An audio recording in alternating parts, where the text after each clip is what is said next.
Polo मैदानावर के.एस.ए. C division साखळी football सामने खेळवले जात आहेत. आज 12 सामने खेळवण्यात आले. या सामन्यात सोल्जर लक्षतीर्थ फुटबॉल क्लबनं श्री महागणपती ग्रुपवर 4-0 गोलनी एकतर्फी विजय मिळवला. हर्षल भोई आणि विकास कुंभार यांनी प्रत्येकी 2 गोल नोंदवले.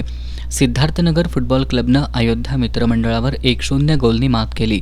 सुशांत कांबळे यानं विजयी गोल केला.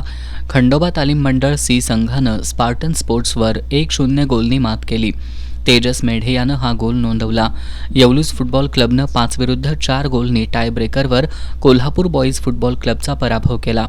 रेवा फुटबॉल अकॅडमीने 2-1 गोलनी क्रांतीवीर राजगुरू तरुण मंडळाचा पराभव केला.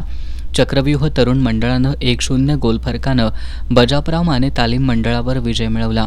अन्य सामन्यांमध्ये शिव स्पोर्ट्स क्लब, राजे स्पोर्ट्स, वारे वसाहत मंडळ, बागलचौक फुटबॉल क्लब, श्रीकृष्ण तरुण मंडळ, श्रीकृष्ण बावडा फुटबॉल क्लबनं प्रतिस्पर्धी संघांवर विजय मिळवले.